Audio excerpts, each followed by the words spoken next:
हजरत दस्तारबंदी देखने के लिए आए हैं। मैंने कहा तुमने क्या समझा? कहा दस्तारबंदी के मौके पर कुछ बच्चों को डिग्री दी जाएगी। मैंने कहा क्या तुम्हें पता है ये डिग्री कैसे डिग्री है? कहा आप ही बता दीजिए। मैंने कहा मुझसे सुनो, आज वो डिग्री दी जाएगी, इस डिग्री को हासिल करने के बाद इंसान के अंदर इंसानियत पैदा हो जाती है। इस डिग्री को हासिल करने के बाद इंसान के अंदर हया पैदा हो जाती है। इस डिग्री को हासिल करने के बाद इंसान के अंदर शर्म पैदा हो जाती है। इस डिग्री को हासिल करने के बाद इंसान हयादार बन जाता है, नमाजी बन जाता है, कुरान पढ़ने वाला बन जाता है, पारसा बन जाता है। अरे दुनिया में तमाम डिग्री है। कोई एमबीबीएस की डिग्री हासिल करता है, कोई इंजीनियरिंग की डिग्री हासिल करता है, कोई एमए की डिग्री हासिल करता है, कोई बीए की डिग्री हासिल करता है। अरे जितने लोगों को डिग्री मिला करती है उसके डिग्री से उन्हें फायदा होता है और केवल जमीन के ऊपर होता है, उनके माँ बाप को नहीं होता है, मरने के बाद नहीं होता है। लेकिन जो डिग्री यहाँ से दी जा रही है, जो डिग्री यहाँ से नवाजी जा रही है, अरे ये डिग्री जो हासिल करता है उसे भी फायदा होता है, जमीन के ऊपर भी फायदा होता है, उसके माँ बाप को भी फायदा होता है और मरने के बाद उसके माँ बाप के सर पे ताज रख दिया जाता है। सुभान अल्लाह। यानी ये डिग्री हाफिज़े कुरान की डिग्री है, कुरान को याद करने की डिग्री है और ये सबके मुकद्दर में नहीं आया करती है, ये सबको नसीब नहीं हुआ करती है। अल्लाह जिसके दिल को साफ और सफाफ पाता है उसे कुरान का इल्म अता फरमा देता है, उसे हाफिज़े कुरान बना दिया करता है, उसे कुरान का इल्म अता कर दिया करता है। आज वो डिग्री यहाँ से मिल रही है। जरा आप मुझे बताएं कुरान की शान क्या है, कुरान का मकाम क्या है? दुनिया में कोई डिग्री हासिल करने के बाद अगर बाप अपने बेटे से मिलता है उसका नाम लेकर पुकारता है, उसका नाम लेकर बुलाता है। बड़ी बड़ी डिग्री हासिल करने के बाद आप मुझे बताएं, अगर बेटा बाप के आगे आगे चल रहा है तो लोग कहते हैं ऐसी डिग्री किस काम की जो बेटे को बाप के आगे कर दे, जो बेटा बाप के आगे चले। यानी अगर कोई डॉक्टर की डिग्री हासिल करता है, अपने बाप के आगे चलता है, लोग उसे ताने दिया करते हैं। कोई इंजीनियरिंग की डिग्री हासिल करे, अगर बाप के आगे चलता है, लोग उसे ताने दिया करते हैं। अगर कोई मास्टर की डिग्री हासिल करे, अगर बाप के आगे चलता है, उसे लोग ताने दिया करते हैं। इन्हीं डिग्रियों के बाद अगर वो नौकरी हासिल कर ले, अगर वो आर्मी में जाए या वो पुलिस में जाए या वो और किसी शोबे में जाए, अगर बाप के आगे चलता है, लोग कहते हैं ऐसी डिग्री किस काम की जो बाप की तासीम ना करवा सके, बाप के आगे चलने पर उसे मजबूर कर दे। लेकिन ये दुनिया की डिग्री है, चाहे हासिल कर लोगे लेकिन रहना हमेशा पीछे पड़ेगा। लेकिन ये कुरान की डिग्री वो है, हाफिज की डिग्री वो है। अगर बेटा हासिल करता है, वो बाप जो मुन्ना कह रहा था, वो बाप जो बेटा कह रहा था, वो बाप जो लाल कह रहा था, वो बाप जो लखते जिगर कह रहा था, वो बाप जो नूरे नजर कह रहा था, वो बाप जो दिल का चैन कह रहा था, अब वो बेटे का नाम नहीं ले रहा है। बाप भी हाफिज जी कह रहा है, माँ भी हाफिज जी कह रही है, भाई भी हाफिज जी कह रहा है। अरे अगर वो बेटा मुसल्ले पे खड़ा होता है और बाप पीछे खड़ा हो तो बाप शर्म से अपनी निगाह नहीं झुकाता है बल्कि रश्क करता है। ये नहीं कहता है कि पीछे अपने बेटे के, बल्कि ये कहता है पीछे इस इमाम। सुभान अल्लाह। ये नहीं कहता है कि पीछे अपने बेटे के, ये नहीं बोलता है कि पीछे अपने बेटे के, बल्कि ये कहता है पीछे इस इमाम के, क्योंकि वो जानता है इसने अपने सीने में कोई दुनियावी किताब नहीं बसाया है, इसने अपने सीने में खुदा का कलाम बसाया, खुदा के कलाम को इसने याद किया है। और मुसलमान अपनी औलाद से ज्यादा, अपने बाप से ज्यादा, अपने माँ से ज्यादा, अपने भाई से ज्यादा कुरान को अजीज रखता है, कुरान से प्यार करता है। लेकिन इसीलिए तो कहना चाहता हूँ कि मुसलमान जो है कभी कुरान की बेहुरमती बर्दाश्त नहीं कर सकता है, कभी कुरान की शान में गुस्ताखी बर्दाश्त नहीं कर सकता है।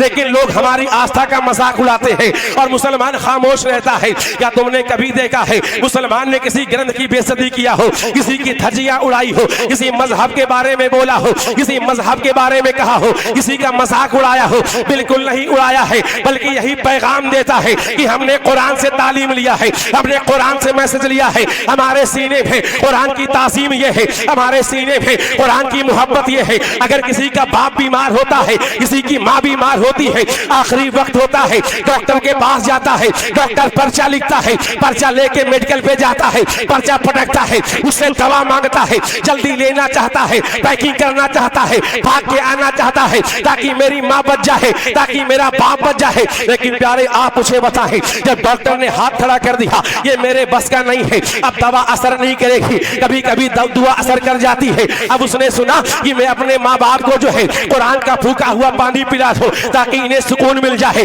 ताकि इन्हें चैन मिल जाए, ताकि इन्हें आराम मिल जाए। क्योंकि डिग्री वाले ने कहा अब मेरे बस का नहीं है, अब मैं कुछ नहीं कर सकता, अब मैं दखल नहीं दे सकता। अब वो भागा भागा गया, दौड़ा दौड़ा गया। अपने कपड़े की फिक्र नहीं है, अपने लिबास की फिक्र नहीं है, पैरों में चप्पल की फिक्र नहीं है, सर पे टोपी की फिक्र नहीं है। दौड़े दौड़े जाता है, जाने के बाद इमाम से कहता है, हाफिज़ कुरान से कहता है, आलिम दीन से कहता है, हुजूर मेरी माँ परेशान है, मेरी माँ बहुत बीमार है, आप पानी पे कुरान पढ़कर दम कर दीजिए, शायद अल्लाह शिफा अता फरमा दे, या उसके हक में जो बेहतर हो अल्लाह उसे वो अता कर दे। जब उसके मन में ये सवाल होता है और वो इमाम साहब से कहता है, इमाम साहब ने कुरान में पढ़कर पानी में पढ़कर कुरान को दम किया और दम करने के बाद दे दिया। अब उसने कुरान का पढ़ा हुआ पानी लिया, आहिस्ता आहिस्ता चल रहा है, बचा बचा के चल रहा है, संभल संभल कर चल रहा है, देख देख के चल रहा है। मैंने कहा तू मुझे बता, मेरा सवाल तुझसे है, आया था दौड़ते हुए आया था, आया था भागते हुए आया था बगैर चप्पल के आया था,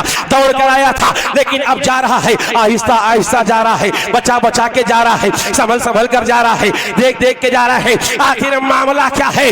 उसने जवाब दिया, मौलाना जब आया था तो हाथ में कुछ नहीं था, जब जा रहा हो तो कुरान का दम किया हुआ पानी मेरे हाथ में है। अरे बाप की जुदाई बर्दाश्त कर सकता हो, माँ की जुदाई बर्दाश्त कर सकता हो, भाई की जुदाई बर्दाश्त कर सकता हो, अरे सबकी जुदाई बर्दाश्त कर सकता हो, लेकिन कुरान का पढ़ा हुआ पानी जमीन पर गिर जाए बर्दाश्त नहीं कर सकता हूँ, सुभान अल्लाह, बर्दाश्त नहीं कर सकता हूँ।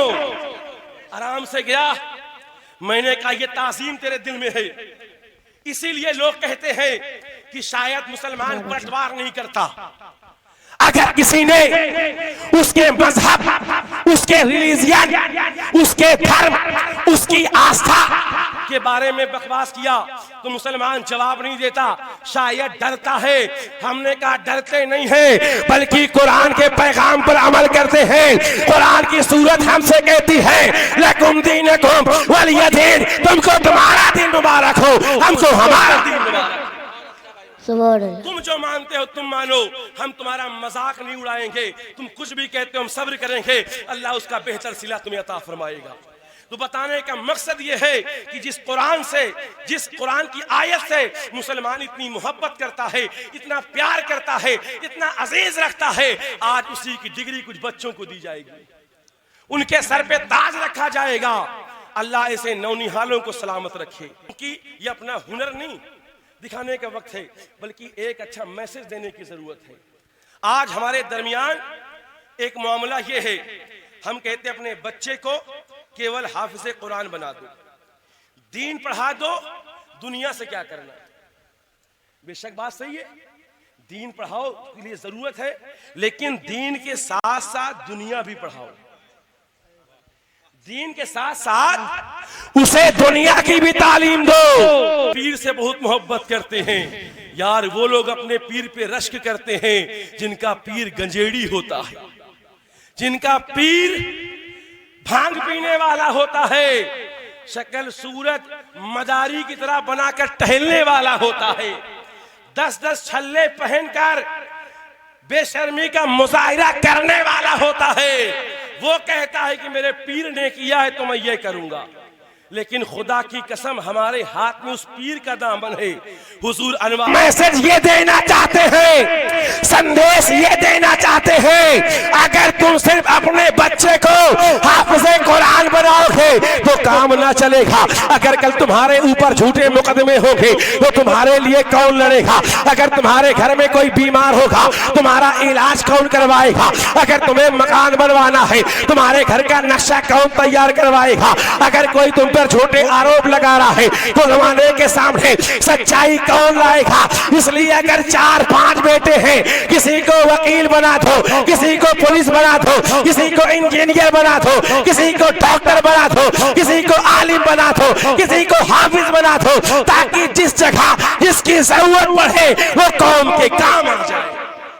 सुभान अल्लाह, जिस वक्त जिसको जरूरत पड़े वो उसके काम आ जाए तो मेरे प्यारे आधी रोटी खाओ लेकिन अपने औलाद को पढ़ाओ, वरना नफरतों का वो बाजार गर्म होने वाला है कि लोग इलाज करने के लिए तैयार ना होंगे, तुम्हारे हक में कोई बोलने वाला ना होगा।